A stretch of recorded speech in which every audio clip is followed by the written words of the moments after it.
Hello সবাইকে, আমার প্রথম ব্লগে তোমাদেরকে স্বাগতম। দেখো, আমি ব্লগ বলতে কিছুই বুঝি না, জানিও না, শুধু দেখেছি সবাইকে। তাই আমিও ভাবলাম যে আমিও একটা ব্লগ বানাবো, তাই বানিয়ে ফেললাম। তো শেষ পর্যন্ত আমার সঙ্গে থাকো, দেখো আমরা কি কি করি। তো সেদিন আমরা তিনজন মিলে চলে গেছিলাম মামামের মুখে প্রসাদের জন্য কিছু বাজার করতে, মানে কেনাকাটা করতে। প্রথমে আমরা চলে গেছিলাম জামা কাপড়ের দোকানে মামামের জন্য একটা ভালো ড্রেস কিনতে। তো এটা 3rd ফ্লোর, আর এদিকে মামামের বাবা চেষ্টা করছে মামামকে একটু বসানোর জন্য। তারপর আমরা গেছিলাম মামামের একটা ড্রেস দেখতে। তো অনেকগুলোই ড্রেস দেখাচ্ছিল, কিন্তু মন মতো ড্রেস আমরা পাচ্ছিলাম না। ভাবছিলাম যে অন্য দোকানে যাব, কিন্তু বাইরে রৌদ্রর কথা মনে পড়তেই মনে হলো যে না, এখান থেকেই আমরা কিনবো।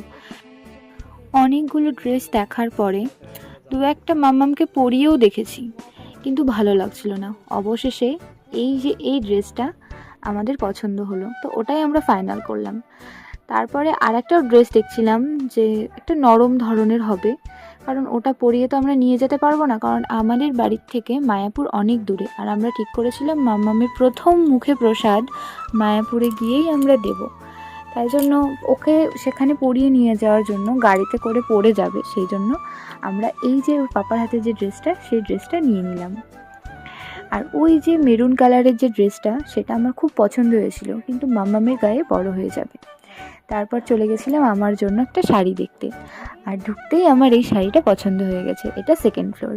আস্তে আস্তে আমি ওকে বলেছি যে দেখো, আমার শাড়ি কিন্তু পছন্দ। তারপরেও উনি আমাদের অনেকগুলো কালার দেখালো, লাস্টে এই শাড়িটাও দেখিয়েছিল। আমার এই শাড়িটাও কিন্তু ভালো লাগছিল, কিন্তু আমি লাস্টে গিয়ে ওই প্রথমের শাড়িটাই ফাইনাল করলাম, কারণ ওটা না একটু আলাদাই গর্জিয়াস এটার থেকে।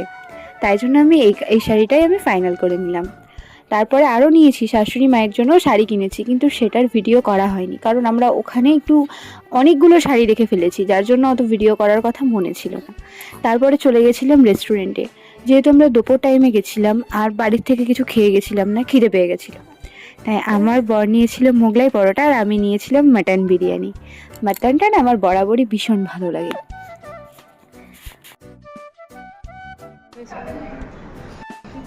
সস্তায় নি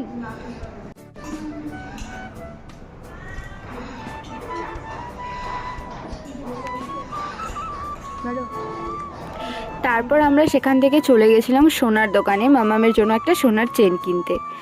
আর ওখানে কোনো ফটো বা ভিডিও অ্যালাউ ছিল না, তবুও আমরা 2-3টে ফটো তুলেছি, যদিও ওনারা কিছু বলেননি।